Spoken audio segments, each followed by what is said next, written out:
на странице 39 мы ответим на вопрос «Что ты любишь?» Син нерсе яратасан, а также разберем новые слова, которые начинаются на букву «Ж».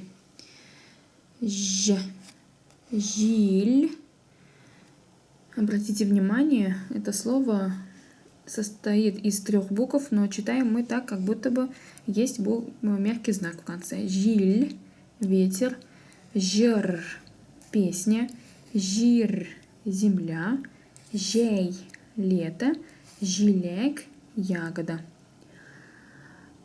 Перейдем на вопрос. Син нерсе яратасан. Что ты любишь? Син – это ты, нерсе – это что, яратасан – любишь. Для того, чтобы ответить, нужно сначала разобрать наш вопрос.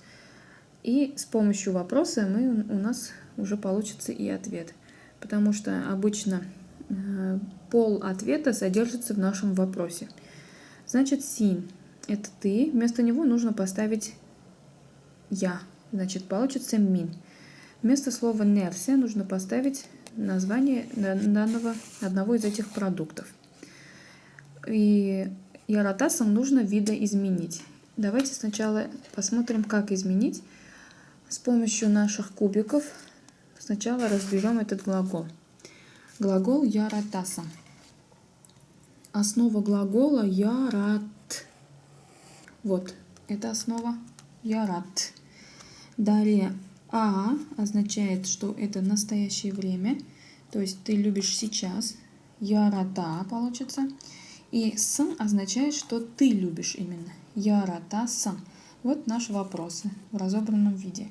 И для того, чтобы сказать, что я люблю, нужно вот это окончание, которое показывает, что это ты любишь, убрать и вместо него поставить то окончание, которое покажет, что я люблю.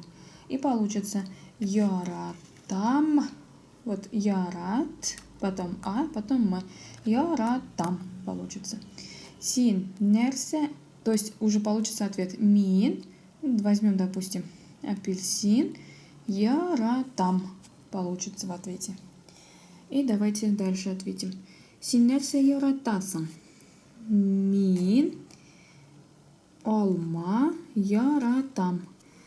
Мин шие яратам. Мин лимон яратам. Мин қарлыған яратам. Қарлыған смородина. Шие – это вишня. Дальше пошли. Значит, тут у нас предложение составить. Тут разные варианты. Тут, в принципе, ничего сложного нет. Жемиль – имя мальчика. Жилек – жея. Джамиль собирает ягоды. Хоть и ягоды в русском языке мы говорим во множественном числе, в татарском мы говорим жилек, жия. Показываем то, что жилек означает все равно то, что не одно собирает ягоду, а много. Джамиль кишер жия. Джамиль собирает морковь. Джамиль шешек жия. Джамиль собирает цветы. Дальше здесь у нас идет стихотворение небольшое на счет, на то, чтобы посчитать наши яблоки. Посмотрим на ежика. Керпе. У него на спине много-много яблок. Алмалар. Читаем. Бер алма, ике алма, үш алма, дүрт алма, биш алма, алты алма, жеті алма, сегіз алма, тоғыз алма, 10 алма. Қызыл алма.